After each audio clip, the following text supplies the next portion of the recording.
Secara teoritis, negara Indonesia terjadi sebagai berikut. Di sini ada 4 teoritisnya.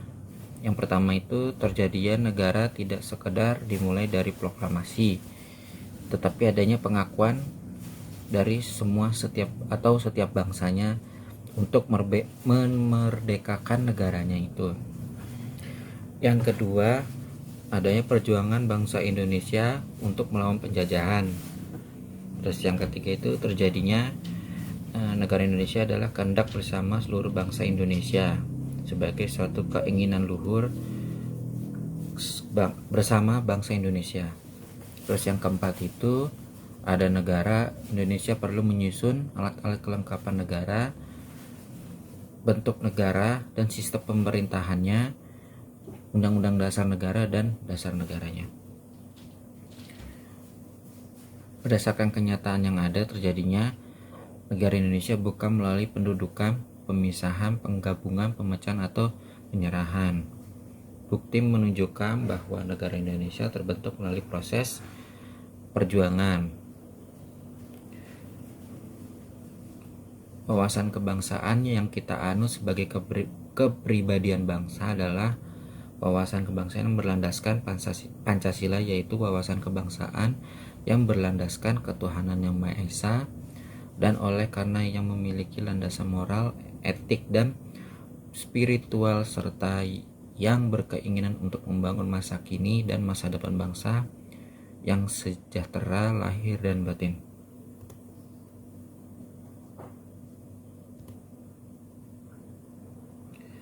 Di sini ada bangsa dan negara Indonesia.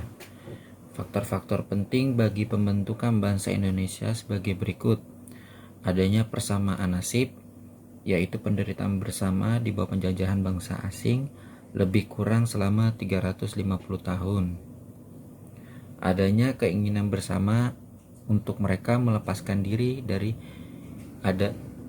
penjajahan. Terus adanya kesatuan tempat tinggal, yaitu wilayah Nusantara yang membentang dari Sabang sampai Merauke. Adanya cita-cita bersama untuk mencapai kemakmuran dan keadilan sebagai suatu bangsa.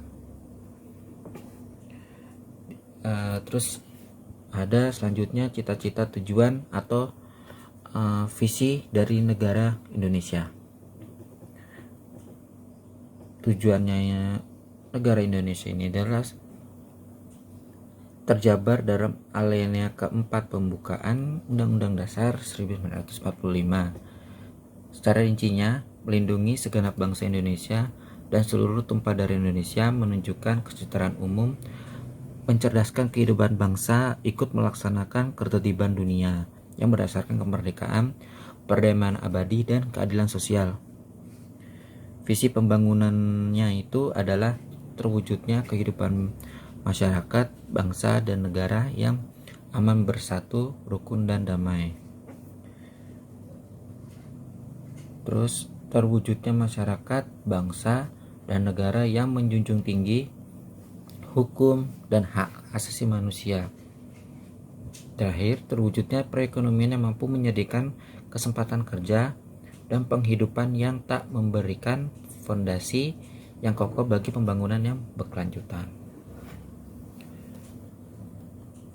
Di sini ada rangkaian prosesnya bangsa. Pertama tuh prasasti Kedukan Bukit. Prasasti ini berbahasa Melayu dan berhuruf Palawa. Bertuliskan Marfuat Vanua Sriwijaya Sirdayata Subiksa, yang artinya kurang lebih adalah membentuk negara Sriwijaya yang jaya, adil, dan makmur, sejahtera, dan sentosa. Prasasti ini berada di Bukit Singguntang dekat dengan Palembang yang bertarik Saka 605 atau 683 Masehi. Kerajaan Sriwijaya yang dipimpin oleh Wangsa Sailendra merupakan kerajaan maritim yang kekuatannya laut lebih handal disegani pada zamannya waktu itu.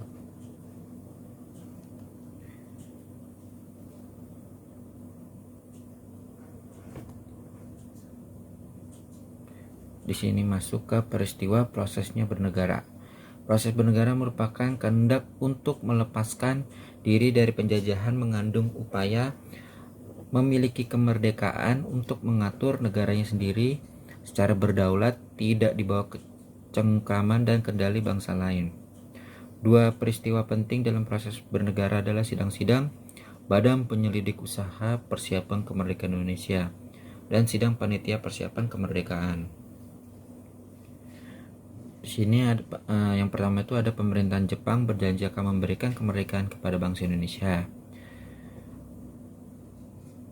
pada tanggal 24 Agustus 1945. Janji itu sudah disampaikan oleh Perdana Menteri Jepang pada waktu itu, yaitu Jenderal Kunaiki Koizu. Dalam sidang Parlemen Jepang, realisi dari janji itu, maka dibentuk Badan Penyelidik Usaha Persiapan Kemerdekaan atau BPUPKI pada 29 April 1945 dan dilantik pada 8 Mei 1945 yang diketuai oleh Dr. Rajiman Widyodiningrat. Peristiwa inilah menjadi tonggak pertama proses kemerdekaan Indonesia yang akan menjadi negara.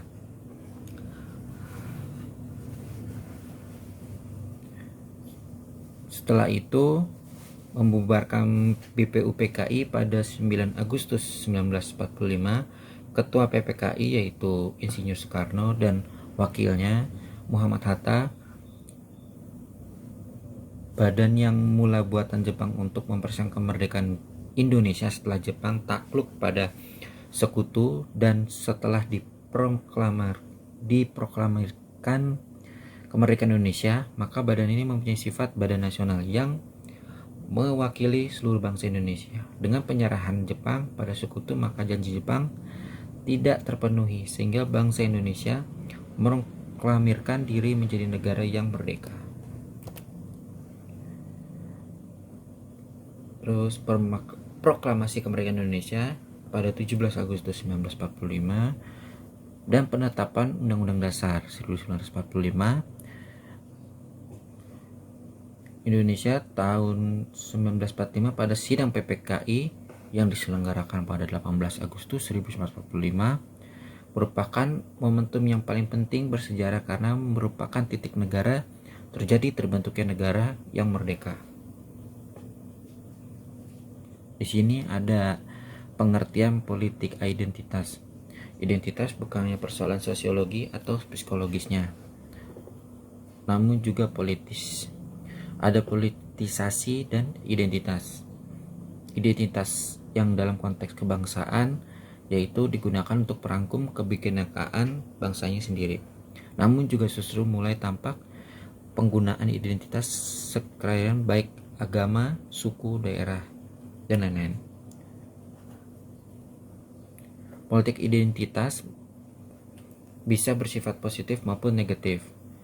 Bersifat positif berarti menjadi dorongan untuk mengakui dan mengakomodasikan adanya perbedaan, bahkan sampai pada tingkat mengakui predikat keistimewaan daerah terhadap daerah lain karena alasan yang dapat dipahami secara historis dan logis. Bersifat negatif ketika terjadi diskriminasi antar kelompok dan satu dengan yang lain. Contohnya yaitu seperti dominasi mayoritas dan minoritasnya itu. Kalau dominasi bisa lahir dari perjuangan kelompok tersebut dan lebih berbahaya apabila dilegitimasi oleh negara. Negara bersifat mengatasi setiap kelompok dengan segala kebutuhan dan kepentingannya serta mengatur dan membuat regulasi untuk menciptakan suatu yang harmoni. Secara teoritis, munculnya politik identitas merupakan fenomena yang disebabkan oleh banyaknya faktor seperti aspek struktural berupa disparitas ekonomi masa lalu dan juga masih berkelanjutnya kesulitan ekonomi saat ini yang telah memberikan alasan pembenaran upaya pemisahan diri sebuah kelompok primordial yang bertautan dan dengan aspek keterwakilan politik dan institusional.